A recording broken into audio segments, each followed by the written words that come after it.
Let's my good news. नमस्कार, let's my good news.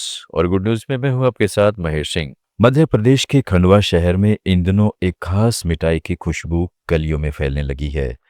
यह मिठाई साल भर नहीं बल्कि सिर्फ होली के मौके पर बनती है। इसे सिंधी घियर कहते हैं।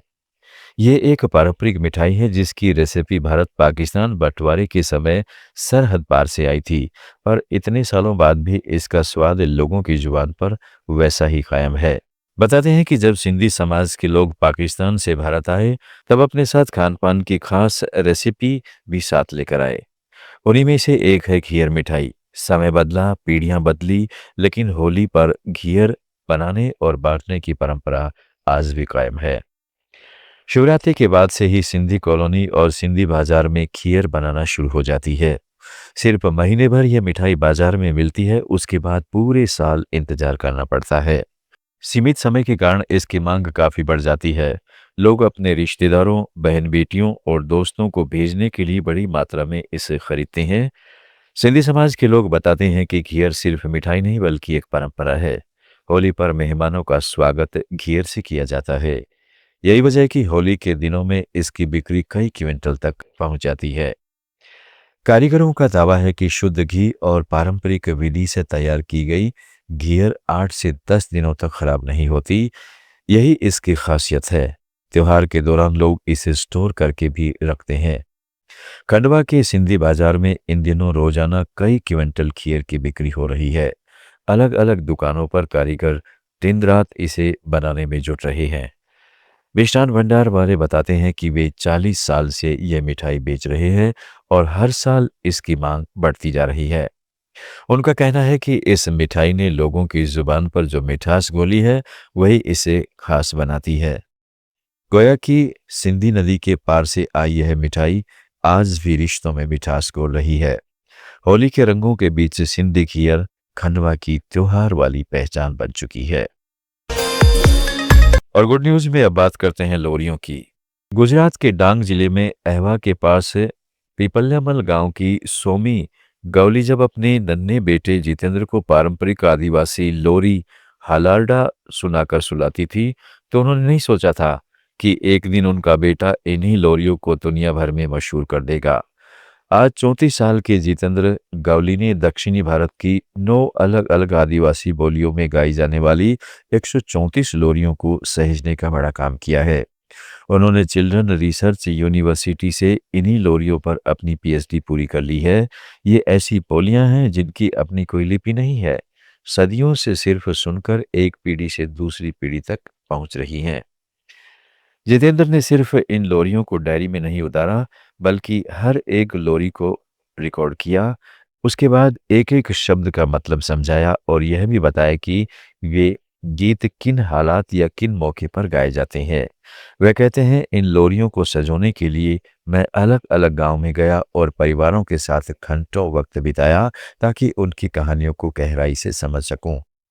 उनका यह काम डांग, वलसाड, नवसारी, भरूच, तापी और नर्मदा जिलों तक फैला हुआ है। उन्होंने इन सभी लोरियों और उनके मतलब को गुजराती भाषा में तैयार किया है। उनके गाइड डॉक्टर प्रशांत पटेल बताते हैं कि आदिवासी संस्कृति पर पहले भी रिसर्च हुई है, लेकिन जितेंद्र का काम सबसे अलग है। उन्होंने हर लोरी की बारीकी से व्याख्या की है। जितेंद्र की रिसर्च बताती है कि लोरियां बच्चों के दिमाग के विकास में बहुत मदद करती हैं। इसे बच्चा आवाज़ों को पहचानना, शब्दों को समझना और संगीत के सुर ताल को पकड़ना सीखता है। इस राज्य के आदिवासी समुदाय में सिर्फ माँ ही नहीं बल्कि पुरुष भी बच्चों को लोरियां सुनाते हैं।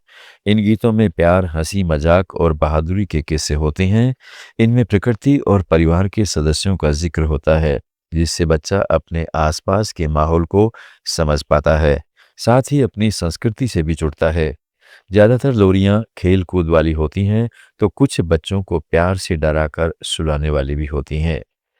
जितेंद्र के माता पिता पढ़े लिखे नहीं हैं और खेती बाड़ी करते हैं, लेकिन उन्होंने गरीबी के बावजूद बेटे की पढ़ाई कभी रुकने नहीं दी। माँ सोमी गर्व से कहती है कि हमें अपने बेटे पर नाज है। उसने अपनी आदिवासी संस्कृति पर रिसर्च की। यह हमारे लिए बहुत बड़ी बात है। यह हमारे पूरे गांव का इकलौता पीएचडी होल्डर है। जब बिहार में पश्चिम चंपारण के एक इलाके में ढोलक की थाप पर शादियों के गीत गूंजते हैं और आंगन में हंसी खिलती है, तब यहाँ एक बात और खास होती है। इस खुशी के बीच दहेज की फुसफुसाहट तक नहीं सुनाई देती।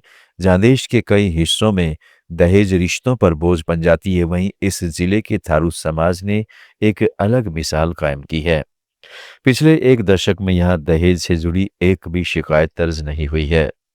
यह बदलाव किसी सरकारी सख्ती से नहीं, बल्कि अपनी बनाई सामाजिक मर्यादा से आया है।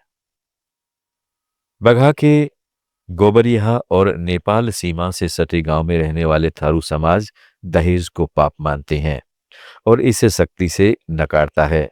भारतीय थारू कल्याण महासंघ के सचिव महेंद्र महंत बताते हैं कि अगर किसी परिवार पर दहेज लेने या देने का आरोप भी लगता है तो तुरंत पंचायत बैठती है, जांच होती है और दोषी पाए जाने पर जुर्माना या सामाजिक बहिष्कार तक की सजा दी जाती है। समाज का फैसला ही अंतिम माना जाता है। करीब 3 लाख की आबादी वाले इस समाज में हर साल 500 से ज्यादा शादियां होती हैं, लेकिन नियम सबके लिए एक सा है। न लड़के वाले दहेज की मांग करेंगे, न लड़की वाले देंगे। बगहा के एसपी रामानंद कौशल भी इसकी पुष्टि करते हैं। उनके अनुसार पिछले 10 साल में थारू बाहुल 20 से 22 गांव में दहेज या महिला उत्पीड़न का कोई मामला सामने नहीं आया। छोटे मोटे घरेलू विवाद भी आपस में सुलझा लिए जाते हैं। थारू कल्याण बौद्धिक विचार मंच के अध्यक्ष शारदा प्रसाद कहते हैं कि यहाँ शादी को पवित्र बंधन माना जाता है। रिश्ते को सौदे की तरह नहीं, संस्कार की तरह देखा जाता है। कुसुमी देवी बताती हैं कि दहेज पर रोक है, लेकिन अपनी खुशी से दिए गए उपहार चलते हैं। रिश्तेदार मिलजुल कर शादी का खर्च उठाते हैं।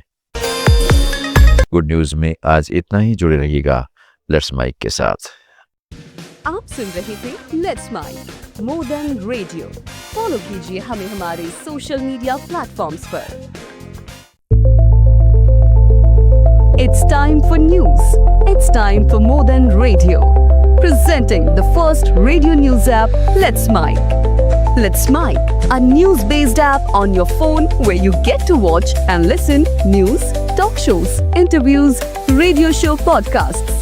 On Let's Mic, you get all relevant information of TV, print, radio, podcast, and digital. Let's Mic talks about every segment of life.